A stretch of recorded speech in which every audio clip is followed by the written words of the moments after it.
ഗുരുവിനെ അറിയണമെങ്കിൽ ആ രൂപത്തെയല്ല നാം അറിയേണ്ടത്, ആ രൂപത്തിൽ അന്തർലീനമായിരിക്കുന്ന തത്വത്തെയാണ് അറിയേണ്ടത്, ആ ദർശന സുഹൃതത്തെയാണ് അറിയേണ്ടത്.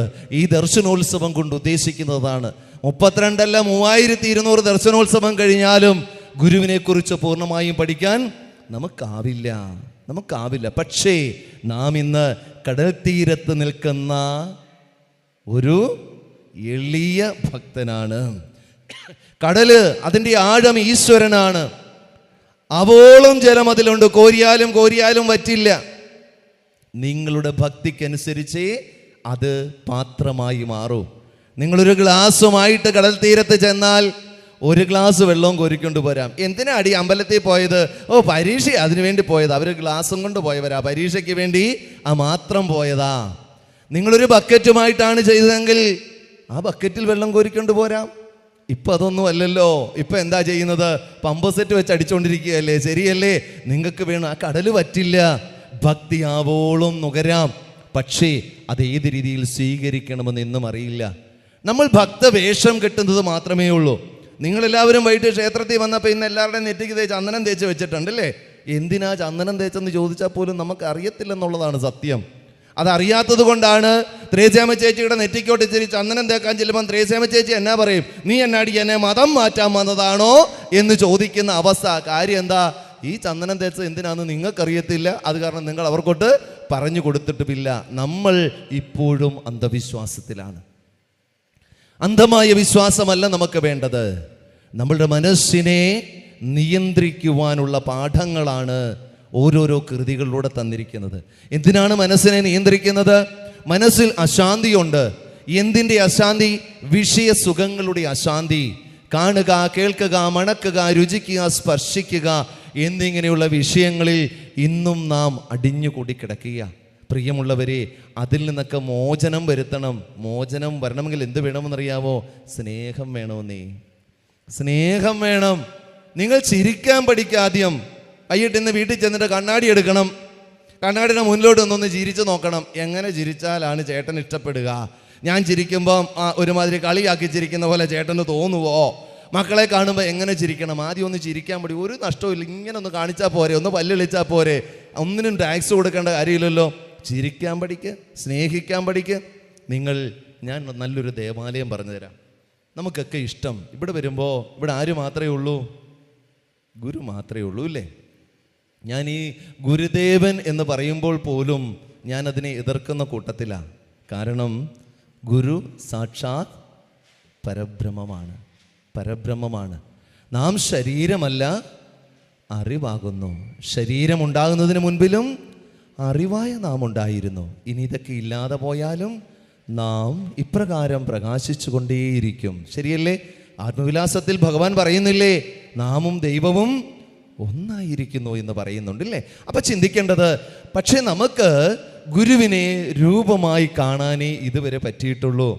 ദേവതാ സങ്കല്പമാണ് നമ്മുടെ മനസ്സിൽ ഇപ്പോഴും ഇരിക്കുന്നത്. അതുകൊണ്ട് തന്നെ നമ്മൾ എന്ത് ചെയ്യുന്നു? ബ്രഹ്മസ്വരൂപമായ ഗുരു എന്താണ്? ദൈവമാണ്. അല്ലേ? ബ്രഹ്മസ്വരൂപം എന്താണ്? ദൈവം എന്താണെന്ന് ഗുരു പറഞ്ഞു തന്നിട്ടുണ്ടല്ലോ. എന്താണ്? കണ്ണില്ലാതെ കാണുകയും കാതില്ലാതെ കേൾക്കുകയും മൂക്കില്ലാതെ മണക്കുകയും നാവില്ലാതെ രുചിക്കുകയും ത്വക്കില്ലാതെ സ്പർശിക്കുകയും ചെയ്യുന്ന അല്ലേ ചിത് സ്വരൂപമാണ്. നിങ്ങളൊന്ന് ഓർത്തു നോക്കിക്കേ, ആ ഗുരുവിനെ എന്തുകൊണ്ട് നിങ്ങൾ കാണുന്നില്ല? അപ്പോൾ പരബ്രഹ്മസ്വരൂപമായ ആ ഗുരുവിനെ അത്തരത്തിൽ അറിവായി രൂപമില്ലാതെ അരൂപിയായി കാണുവാൻ നമ്മൾക്ക് സാധിക്കുന്നില്ല. അതുകൊണ്ട് നമ്മൾ എന്ത് ചെയ്തു? ഗുരുവിനെ ഇച്ചിരി താഴേക്ക് ഇറക്കി പ്രതിഷ്ഠിച്ചു. എങ്ങനെ? പ്രതീകാത്മകമായി ദേവതാ സങ്കല്പത്തിൽ. മനസ്സിലായോ? അതാണ് നമ്മൾ മനസ്സിലാക്കേണ്ടത്. അപ്പോൾ ഗുരുവിനെ, പരബ്രഹ്മസ്വരൂപത്തെ നമുക്ക് കാണാൻ എന്ന് പറഞ്ഞാൽ അറിവായി രൂപമില്ലാതെ ദർശിക്കാൻ നമുക്ക് പറ്റാത്തത് കൊണ്ട് നമ്മൾ എന്ത് ചെയ്യുന്നു? ദേവതാ സങ്കല്പത്തിൽ പ്രതിഷ്ഠിക്കുന്നു. മനസ്സിലല്ലേ ശാന്തി ഉണ്ടാവേണ്ടത്? മനസ്സ് കണ്ടിട്ടുണ്ടോ? മനസ്സിനല്ലേ ശാന്തി? മനസ്സ് കണ്ടിട്ടുണ്ടോ? മനസ്സിനെ നിങ്ങൾ എങ്ങനെ പ്രതിഷ്ഠിക്കും? നിങ്ങൾ പറ. ഭർത്താവിൻ്റെ മനസ്സിനെ ഭാര്യ എങ്ങനെ പ്രതിഷ്ഠിക്കും? നമുക്കൊരു മനസ്സിൻ്റെ പ്രതിഷ്ഠ അങ്ങോട്ട് നടത്താം. മനസ്സിൻ്റെ ശാന്തി എന്ന് പറയുന്നുണ്ടല്ലോ, മനസ്സിൻ്റെ പൊരുത്തം എന്ന് പറയുന്നുണ്ടല്ലോ. മനസ്സിനെ പ്രതിഷ്ഠിക്കാൻ ചിലർ ഉപയോഗിക്കുന്നത് എന്താ? അയ്യോ കരളേ, എൻ്റെ കരളിൻ്റെ കരളേ എന്നാ പറയുന്നത് അല്ലേ? കരളിലാണ് മനസ്സിരിക്കുന്നത്. ചിലർ പറയുന്നത് ഓ നീ എൻ്റെ ചങ്കല്ലേ എന്നാ ചോദിക്കുന്നത് ഇല്ലേ? ശരിയല്ലേ? ഹൃദയത്തിൻ്റെ രൂപത്തിൽ ചിലരിതാ ഇങ്ങനെ കാണിക്കുക, എന്താ ലവ് സിമ്പൽ കാണിക്കും. എന്താ? ഹൃദയം ഇരിക്കുന്നത്. ഹൃദയത്തിലാണോ മനസ്സിരിക്കുന്നത്? അപ്പം എന്താ, നമുക്ക് ഹൃദയത്തിൻ്റെ രൂപത്തിലും കരളിൻ്റെ രൂപത്തിലുമൊക്കെയാണ് മനസ്സിനെ കാണാൻ സാധിക്കുന്നുള്ളൂ. ഇത് തന്നെയാണ് ഗുരുവിനെ അറിയാതെ ഗുരുവിൻ്റെ രൂപത്തെ താഴേക്ക് ഇറക്കി പ്രതിഷ്ഠിക്കുന്നത്. നമ്മൾ ആ രൂപത്തിലേക്ക് ഉള്ളിലേക്ക് കടക്കാൻ പഠിക്കണം. അങ്ങനെ പഠിക്കുമ്പോൾ നമുക്ക് എന്തുണ്ടാവും? ഗുരുവിൻ്റെ ദർശനത്തിൽ ഏറ്റവും സുഹൃതമായുള്ളത് എന്താണ്? അനുകമ്പയാണ്. ഗുരു നമുക്ക് അരുൾ ചെയ്യുന്നത് അനുകമ്പയുള്ളവരാകണം നമ്മൾ. എന്തുകൊണ്ടാണ് ഈ മതത്തിൻ്റെ സ്പർദ്ധയുണ്ടാവുന്നത്? എന്തുകൊണ്ടാണ് ജാതിയുടെ സ്പർദ്ധയുണ്ടാവുന്നത്? അനുകമ്പയില്ലാഞ്ഞിട്ടാണ്, സ്നേഹമില്ലാഞ്ഞിട്ടാണ്. ഞാനും നീയും രണ്ടല്ല എന്ന ആ ഒരു പൊരുൾ തിരിച്ചറിഞ്ഞാൽ നമുക്ക് എന്തുണ്ടാവും? നിന്റെ ദുഃഖം എൻ്റെ ദുഃഖം, നിന്റെ സുഖം എൻ്റെ സുഖം.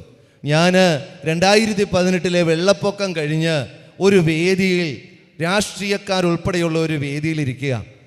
അന്ന് ഞാൻ യൂണിയൻ്റെ സെക്രട്ടറി അല്ല, യൂണിയൻ്റെ ഒരു കൗൺസിലർ മാത്രമാണ്. ആ വേദിയിലിരിക്കുമ്പോൾ ആ സ്ഥലത്ത് ഒരു രാഷ്ട്രീയത്തിൻ്റെ, ഞാൻ പേരൊന്നും പറയുന്നില്ല, ഒരു രാഷ്ട്രീയ നേതാവ് അവിടെ കയറുന്ന് പ്രസംഗിച്ചു. എനിക്ക് വിഷമം തോന്നി. അദ്ദേഹം പറഞ്ഞത് ഇങ്ങനെയാണ്: ശ്രീനാരായണ ഗുരു പറഞ്ഞിട്ടുണ്ട്, അവനവൻ ആത്മസുഖത്തിന് ആചരിക്കുന്നവ അപരന് സുഖത്തിനായി വരയണമെന്ന് ശ്രീനാരായണ ഗുരു പറഞ്ഞിട്ടുണ്ട്. അതുകൊണ്ട് നിങ്ങളുടെ ഗുരു പറഞ്ഞത് നിങ്ങൾ കേട്ടുകൊണ്ട് എല്ലാവർക്കും സഹായം ചെല്ലണമെന്ന്. അതിൻ്റെ ഇടയ്ക്ക് ഒരു വാക്ക് വന്നായിരുന്നു, നിങ്ങൾ ശ്രദ്ധിച്ചോ? നിങ്ങളുടെ ഗുരു പറഞ്ഞത്. അപ്പം ഞങ്ങളുടെ ഗുരു അല്ല, ആരുടെ ഗുരു? നിങ്ങളുടെ ഗുരു നിങ്ങളോട് പറഞ്ഞു. എന്താണ്? അവനവൻ ആത്മസുഖത്തിന് ആചരിക്കുന്നവ അപരന് സുഖത്തിനായി വരണം. അതുകൊണ്ട് പ്രളയത്തിൽ കിടക്കുന്നവർക്കെല്ലാം നന്നായിട്ട് വല്ലതും കൊടുത്തോണമെന്ന്. എനിക്ക് കിട്ടിയ അവസരം ഞാൻ പാഴാക്കിയില്ല. ഞാൻ പറഞ്ഞു ആ വാക്കൊന്ന് തിരുത്തണം. കാരണം അവനവൻ ആത്മസുഖത്തിന് ആചരിക്കുന്നവ അതെല്ലാവർക്കും അറിയാം. ഇത് നമ്മൾ എവിടാ കേട്ടതെന്നറിയാവോ? ഗുരുദർശനം പഠിച്ചപ്പോൾ കേട്ടതല്ലേ? ഇതുപോലെയുള്ള രാഷ്ട്രീയക്കാരൊക്കെ വന്ന് പ്രസംഗിച്ചപ്പോൾ കേട്ടതാ. എന്താ? അപ്പം നമ്മളും ഇതിൻ്റെ കൂടെ ഏല ഇട്ട് കൊടുക്കുക, യേസ് വെച്ച് കൊടുക്കുക. ഞാൻ പറഞ്ഞു ആ വരികൾ പൂർണ്ണമാകണമെങ്കിൽ അതിൻ്റെ മുന്നിലത്തെ വരി ചൊല്ലണം. എന്താ അതിൻ്റെ മുന്നിലത്തെ വരി? അവനിവനെന്നറിയുന്നതൊക്കെ ഓർത്താൽ അവനിയിൽ ആദിമമായ ഒരാത്മരൂപം. അതുകൊണ്ട് അവനവനാത്മസുഖത്തിനാചരിക്കുന്നവ അപരന്നു സുഖത്തിനായി വരേണം. ഞാനെന്നും നീയെന്നും ചിന്തിക്കുന്നത് രണ്ടല്ലാത്തത് കൊണ്ട് എൻ്റെയും നിൻ്റെയും സുഖവും ദുഃഖവും ഒരുപോലെയാവണം. അങ്ങനെയാണെങ്കിൽ നിങ്ങളുടെ ഗുരു എന്ന് പറഞ്ഞ വാക്ക് ശരിയായോ? ഇല്ല. അവിടെ ക്രിസ്ത്യാനി ആയതുകൊണ്ട് അദ്ദേഹം വേറെ, ഈഴവനായതുകൊണ്ട് ഞാൻ വേറെ. ആ ചിന്ത ആദ്യം മാറ്റട്ടെ. ഇത് പറയാതിരിക്കാൻ പറ്റില്ലല്ലോ. തിരുത്തേണ്ടത് അവിടെ തിരുത്തപ്പെടണം. പ്രിയമുള്ളവരെ, ഈ ചിന്താഗതിയോടുകൂടി അനുകമ്പയോടുകൂടി പോയെങ്കിലേ ഗുരുവിനെ നിങ്ങളുടെ മനസ്സിൽ പ്രതിഷ്ഠിക്കാൻ പറ്റൂ. ഇപ്പോഴും നമ്മൾ ഓടി നടക്കുകയാണ്. ജീവനില്ലാത്ത ദേവതാ സങ്കല്പത്തിലൂടെ ഓടി നടക്കുന്ന മനുഷ്യനായി നമ്മൾ മാറി. ഈ കഴിഞ്ഞ ഒരു കുടുംബ സംഗമ വേദിയിൽ ഒരു ശാഖയിൽ പോയി. 10 കുടുംബ യൂണിറ്റുകളുണ്ട് ആ ശാഖയിൽ. അപ്പോൾ അവർ പറഞ്ഞു, സാർ ഒരു കുടുംബ യൂണിറ്റുകാർ വന്നിട്ടില്ല, അവർ നേരത്തെ ബുക്ക് ചെയ്ത ഒരു പരിപാടിക്ക് പോയെന്ന് പറഞ്ഞു. ഞാൻ ചോദിച്ചു എവിടെ? മണി കെട്ടാൻ പോയേക്കാന്ന്. നമ്മളൊന്ന് ഓർത്ത് നോക്കിയേ, 10 കുടുംബ യൂണിറ്റുകാർ കൂടിക്കൊണ്ട് ഒരു പ്രഭാഷണ പരമ്പരയെല്ലാം സംഘടിപ്പിച്ച് ശാഖ സംഘടിപ്പിച്ചപ്പോൾ ഒരു കൂട്ടരും മണി കെട്ടി പുണ്യം നേടാൻ പോയിരിക്കുക. എവിടെ അതൊക്കെങ്ങാണ്ട് മണി കെട്ടാമല്ലയോ എങ്ങനെയാ? ഏതാണ്ട് ഒരു അമ്പലത്തിൽ പോയിരിക്കും. ഞാൻ പറഞ്ഞു ഇപ്പോൾ കെട്ടി മണിയടിച്ച് മേടിച്ചുകൊണ്ട് വരും. കാരണം ഈ മണിയടിയാണല്ലോ നമുക്കിഷ്ടം. ഈ മണിയടിച്ച് മേടിക്കുന്നവരാണ് നമ്മൾ പലരും. ഞാൻ പറഞ്ഞു അതിന് പോയതാ. പച്ചയ്ക്ക് ഞാൻ വിളിച്ചു പറഞ്ഞു,